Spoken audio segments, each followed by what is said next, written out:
Olá pessoal, eu sou a professora Jane Mendes Ferreira e nós estamos aqui para falar sobre o desenvolvimento organizacional, que é um tema da disciplina de evolução do pensamento em administração.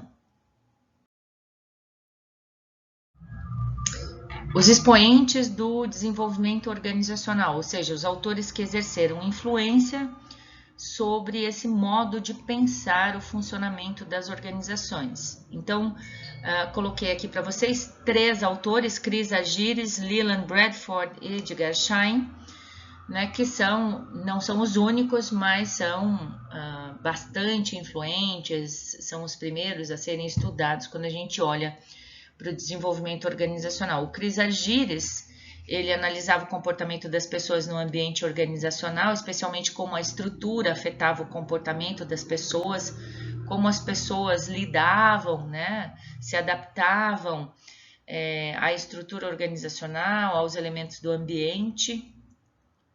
Ele também estudou organizações não saudáveis, então ele trabalhando nas organizações, fazendo consultoria, fazendo pesquisa, ele viu que as organizações não saudáveis apresentam 3 características.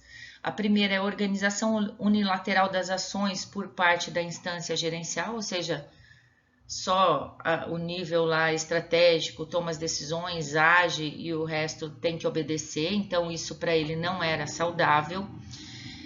A segunda característica é a ignorância da interdependência entre as partes da organização. Então, para o Argyris, se você mexe numa parte da organização, isso vai ter reflexos em outras partes, e para ele as organizações não saudáveis não levam isso em consideração. E a terceira característica das organizações não saudáveis para o Argyris é a manutenção de uma das partes sem informação ou com informação incompleta. Então, para ele, isso resulta, né, numa organização não saudável. O Leland Bradford, que é outro expoente do desenvolvimento organizacional, ele é autor do livro T-Group, Theory and Laboratory Methods, de 1964. Então, nesse livro, ele faz a fusão de 2 tendências da época, né? O estudo da estrutura, como a gente viu na unidade de aprendizagem passada, nós vimos aí os elementos da estrutura, aprendemos a representar uma parte da estrutura por meio do organograma. Então, essas 2 tendências, né? O estudo da estrutura e o estudo do comportamento humano nas organizações, que para o Leland Bradford devem ser integrados por meio de um tratamento sistêmico. Outro autor bastante utilizado no desenvolvimento organizacional, é um expoente aí desse modo de pensar o funcionamento das organizações, é o Edgar Schein. Ele é autor do livro Cultura Organizacional e Liderança, que é uma das obras mais citadas por autores brasileiros que estudam cultura das organizações. E eu recomendo para você, se você quiser trabalhar com consultoria, quiser mexer com a consultoria, é um livro bem interessante para a gente começar a intervir nas organizações com o modo que ele fala, né, das organizações. Então, para o Schein, a cultura organizacional é um conjunto de pressupostos básicos que um grupo ou inventou, ou descobriu, ou desenvolveu ao aprender como lidar com os problemas de adaptação externa e integração interna, e que funcionaram bem o suficiente para serem considerados válidos e ensinados aos novos membros como a forma correta de perceber, pensar e sentir em relação a esses problemas. Então, é mais ou menos quando a gente entra numa empresa, numa organização e tem alguma dúvida, vai perguntar para alguém como é que funciona tal coisa, e ele já vai dizendo, olha, esse chefe você faz assim, você fala com ele desse jeito.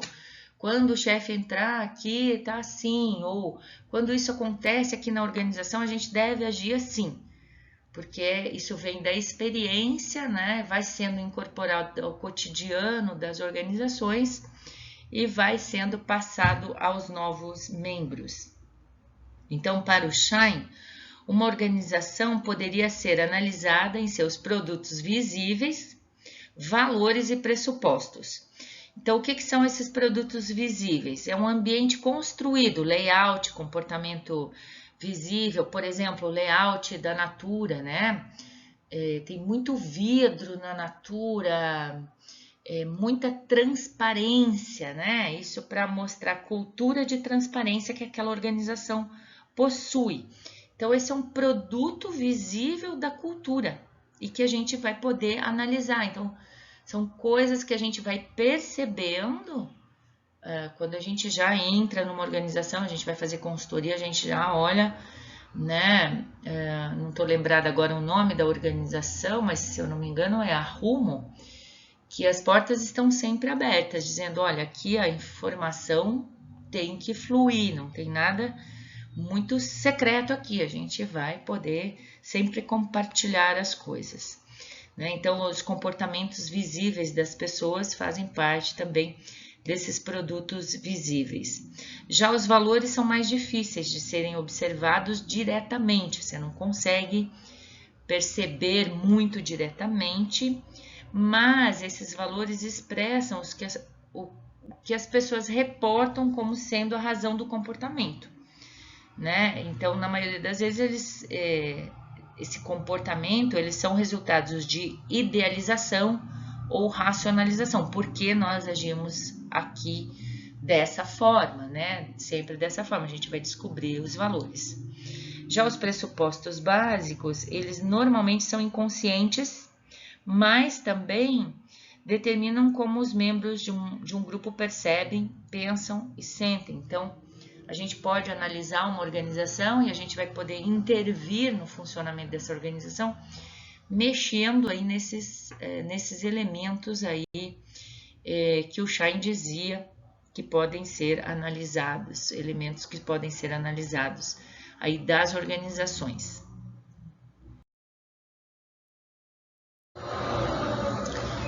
Então, o que é o desenvolvimento organizacional? Bom, ele surge por volta de 1962, então na década de 1960, e ele incorpora definitivamente a análise do ambiente externo, porque até então o ambiente externo era pouco considerado, agora ele é muito mais considerado aqui para esses autores que trabalham aí sob, né, esse guarda-chuva chamado desenvolvimento organizacional. Então, o ambiente externo, e faz também a conexão com o ambiente interno das organizações em resposta às mudanças do ambiente. Então, em outras palavras, né, o desenvolvimento organizacional ele vai fornecer elementos para análise e até para fazer com que as organizações se adaptem ao ambiente. Ele representa um método de mudança planejada. Como um conjunto de teorias e pressupostos que visam a mudança organizacional, ele trata das ações que levam a um objetivo desejado ou um desenvolvimento de longo prazo da organização.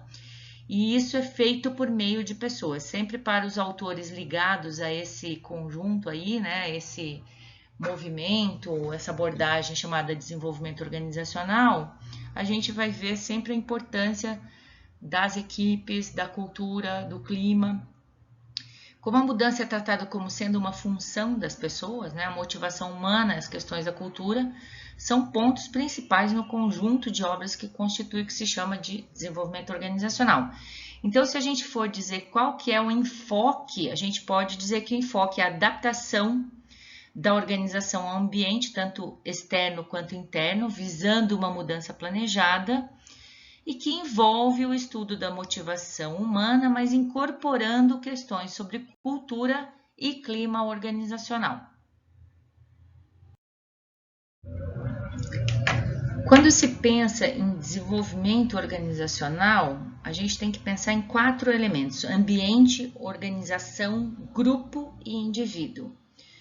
O ambiente são aqueles elementos que influenciam o funcionamento da organização, e pode ser dividido em ambiente externo, ao qual a organização precisa se adaptar, e ambiente interno, a organização pode alterar. A organização, que é o segundo elemento, ela precisa ser entendida em toda a sua complexidade, em todos os seus elementos formadores. estrutura, tecnologia, pessoas, pensando em equipes, em indivíduos e processos. O grupo é muito importante no desenvolvimento organizacional, então deve-se olhar para o relacionamento entre as pessoas, conhecer a cultura, mensurar, medir o clima, né, tudo isso pensando no grupo. E em relação ao indivíduo, entender muito a motivação humana. Bem simples, né, pessoal?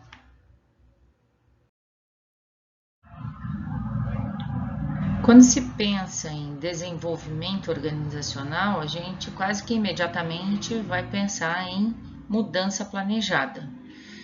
Mas essa mudança, como a organização é complexa, a gente vai poder olhar para essa mudança em 5 esferas. Você, por exemplo, como administrador, se quiser trabalhar na consultoria, você pode atuar em apenas uma dessa esfera ou duas.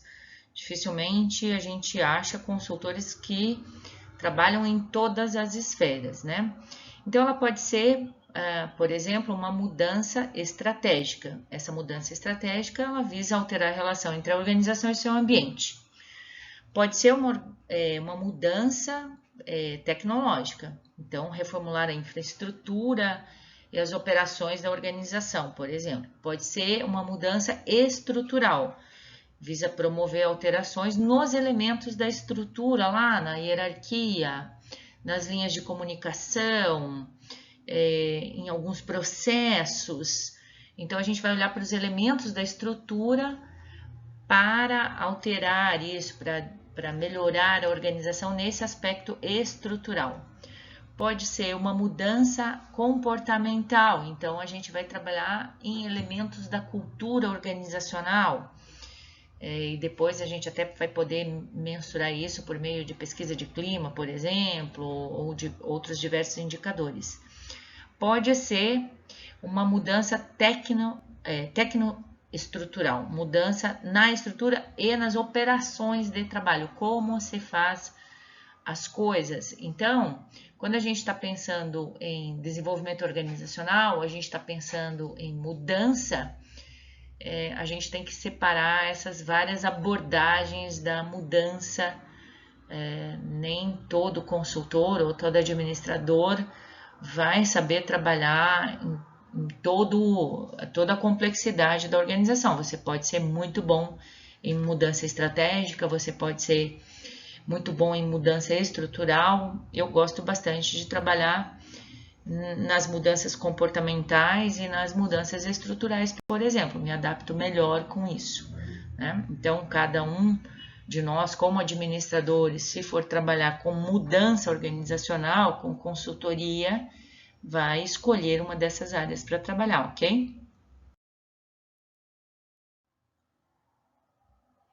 Quando a gente pensa em desenvolvimento organizacional, nós devemos pensar em mudança. A gente já viu isso nesse mesmo material.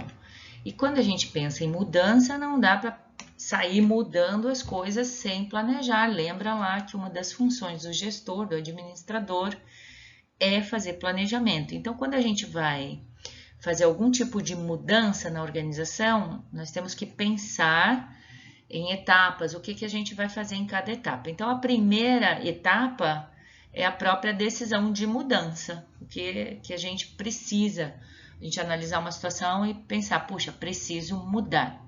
Depois disso, a gente vai definir quem é este agente ou equipe responsável pela mudança. Aí nós temos sempre que pensar, isso é bem importante, né? Em termos de sensibilização das pessoas para a mudança. Porque se a gente for lá implementando uma mudança sem avisar, sem argumentar, sem dizer para as pessoas quais são as vantagens do novo processo, do novo comportamento, quais são as desvantagens do processo atual ou do comportamento atual, a gente vai ter dificuldade em efetivar essa mudança, porque as pessoas elas gostam de trabalhar na estabilidade, elas geralmente são reativas à mudança. Junto com essa sensibilização, é importante que vocês saibam que nenhum processo de mudança ocorre se não houver efetivo engajamento da cúpula da organização. Se os dirigentes, os diretores falam, vamos lá, esses consultores aí estão aí fazendo uma coisa diferente e tal, e não falar, não, a gente está aqui, eu acredito muito nesse processo de mudança, provavelmente não vai dar certo. Tá? Então, a sensibilização é um elemento importante, não só das pessoas que vão ser objetos da mudança, mas também procurar o engajamento da alta cúpula da organização, senão vai por água abaixo todo o esforço de mudança, tá? Etapa 4 e 5, levantamento e diagnóstico, trabalham muito juntos, né? Porque a gente vai na organização, a gente tem alguns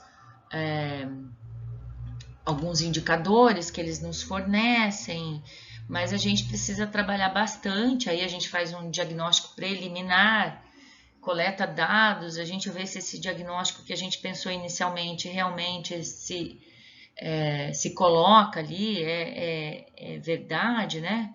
Ou às vezes a gente precisa de mais dados. Então, pensem que a gente é quase como médico na organização. Quando eu vou ao médico, eu não tenho conhecimento quase zero de medicina. Eu chego lá para o meu médico e falo, doutor, eu estou com febre, eu estou doente. Febre não é uma doença, é só um sintoma de uma doença. Então, nós como gestores, nós temos que aprender a fazer essa separação, o que é só um indicador, né, e o que é realmente a causa daquele indicador. Então, nós temos que ter esse pensamento bem analítico para a hora que a gente for fazer essa análise dos dados, o que é realmente a causa e o que é consequência, tá? Em geral, os indicadores só indicam alguma coisa, eles não nos dão, né, a causa daquilo, a gente tem que investigar mais a fundo. Depois que a gente faz o diagnóstico, a gente coloca o plano de ação, ou seja, como é que a gente vai tratar, como é que a gente vai intervir mesmo naquela situação, naquele problema.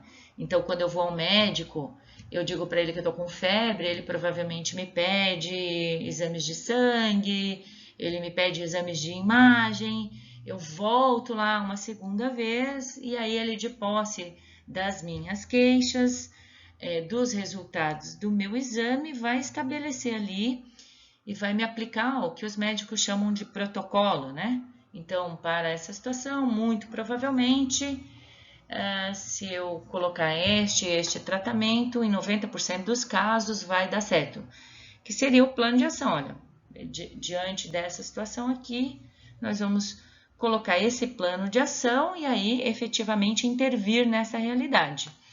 Depois que a gente faz intervenção, a gente tem que acompanhar. E a gente acompanha o quê? Os mesmos indicadores que a gente levantou lá quando a gente fez o diagnóstico. Depois a gente vai fazendo ajustes, né? Estas são etapas aí de um plano de desenvolvimento organizacional, ou você que vai lá para uma consultoria pode se beneficiar destas etapas também, ok? Então, como a cultura é um dos elementos muito tratados aí quando a gente fala de desenvolvimento organizacional, a gente vai dar uma olhada mais detida sobre o que é cultura, né? Então, a cultura, ela envolve conjunto de crenças, rituais, valores, normas e regulamentos, e sendo assim, né? Envolve tanto aspectos formais quanto informais da organização. Ela, a cultura, né, vai ser uma das responsáveis, não a única responsável, claro, mas uma das responsáveis pelo jeito, pelo modo particular de ser de cada organização. Então, ela molda a identidade daquela organização, né? Por exemplo, uma organização em que a gente fala, aqui nós temos liberdade para nos expressar, então as pessoas podem falar livremente, né? É um elemento da cultura da organização e ela vai influenciar o comportamento de todo mundo lá dentro. Então, decisões, atribuições, formas de recompensa e punição, até o próprio layout, como eu dei exemplo para vocês da Natura, a forma como as pessoas se comunicam e até os padrões de vestimenta, eles são influenciados pela cultura, né? Então, e a cultura também ela vai ser influenciada por questões culturais do próprio país onde a organização está presente, né? Então, uma vez eu conversei com um funcionário da Exxon, né? Porque os Estados Unidos e Brasil eles têm cultura muito diferente. Nos Estados Unidos existe uma cultura do planejamento, até na vida pessoal. Se você chega para uma pessoa lá e falar, vamos jogar uma partida de basquete agora, tal, sem planejamento, ele vai dizer, não, a gente não combinou antes, ou seja, nós não planejamos, então não vou jogar, nem que eu não tenha nada para fazer, ele não vai, porque ele não planejou, ele não combinou contigo antes. E aqui no Brasil a gente não tem isso, né? A gente vai com o fluxo, né? A gente vai adaptando, vai fazendo as coisas mais sem planejamento. Então eu perguntei a esse funcionário da Exxon, né? Como eles porque a Exxon ela consegue manter uma mesma cultura em todos os lugares onde ela vai, independente da cultura do país, ela tem uma cultura muito próxima da sede, né? Da matriz americana. E aí a pessoa me respondeu o seguinte, porque a gente contrata brasileiros que sejam mais parecidos com americanos do que com brasileiros. Então, assim a gente consegue manter uma cultura coesa, mesmo estando presente em vários países. Então, a cultura também de uma organização, obviamente, vai ser influenciada até pela cultura do país onde aquela organização está inserida, né? Então, a cultura também ela pode ser aprendida, transmitida e partilhada. Então, ela não é algo estático, ela é dinâmico. E ela que vai fazer com que as pessoas tenham comportamentos similares na organização. Aqueles que não se comportam daquela maneira, eles são considerados como loucos naquele ambiente, dada essa cultura muito forte, que mais ou menos deixa os comportamentos similares.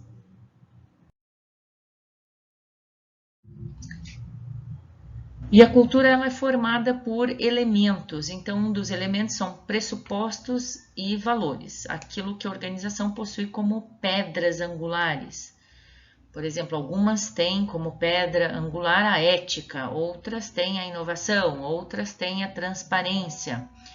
Se vocês tiverem curiosidade, olhem o código de ética da Exal Alimentos, que é uma empresa curitibana, uma empresa que eu admiro bastante pelo modo como trabalha.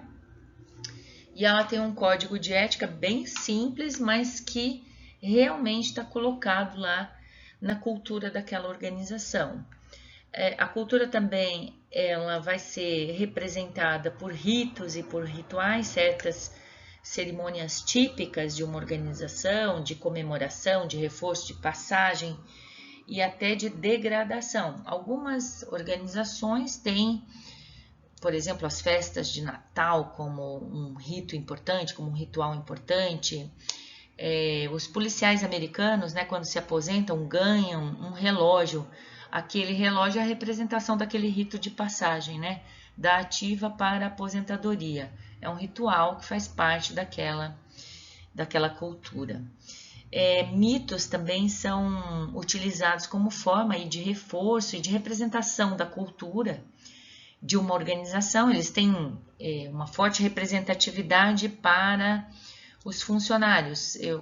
Vocês provavelmente não ouviram falar, mas a Uzi Minas tinha um presidente que era o Lanari, e ele era um mito, todo mundo admirava muito. O próprio comandante Rolim, na sua época, Natan, né, e outros tantos aí que representam figuras aí, que representam essa organização e que as pessoas falam dos feitos, né, dessas pessoas. Existem também artefatos que são elementos concretos da cultura, né, a expressão tangível. Eu posso citar aqui o Bradesco, não sei se ele é hoje ainda assim, mas o Bradesco na alta cúpula, lá em Osasco, lá na sede do banco, o presidente, todos os diretores trabalhavam numa sala enormes, sem paredes nem para a presidência, que ali todo mundo é igual, todo mundo tem que trabalhar igual, né? É um elemento aí bem concreto que representa, que nos dá uma ideia do que é essa cultura. As organizações que têm fonte cultura também, às vezes trabalham com essa ideia de herói organizacional, uma figura passada que inspira os membros da organização. Eu posso citar novamente o comandante Rolim, né, da TAM.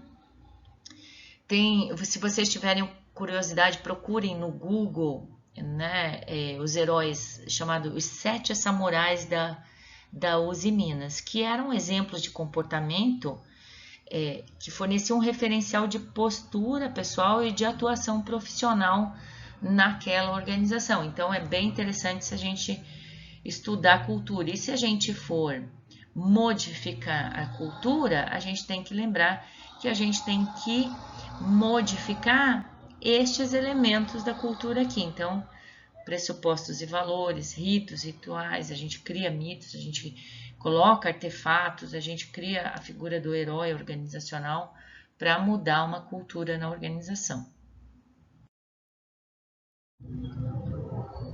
Para finalizar, é importante dizer, né, que nós aqui tratamos de aspectos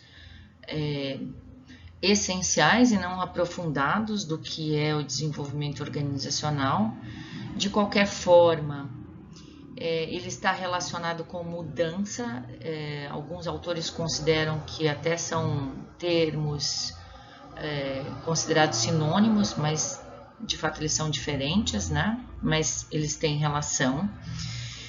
O desenvolvimento organizacional considera a organização como um todo, admitindo a interdependência entre as partes.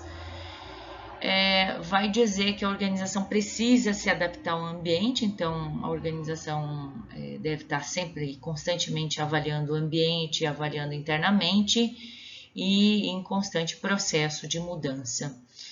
E no DO, o comportamento e a cultura das organizações são relevantes nesses processos de mudança. Obviamente, o desenvolvimento organizacional não está livre de críticas. Não há nenhuma teoria, né, em termos de organização, de organizações ou do funcionamento das organizações que está livre de críticas, e o DO não é diferente disso, então. Não esqueça, por favor, de olhar lá que tipo de atividade tem para você em relação ao desenvolvimento organizacional. Bons estudos para vocês e até a próxima!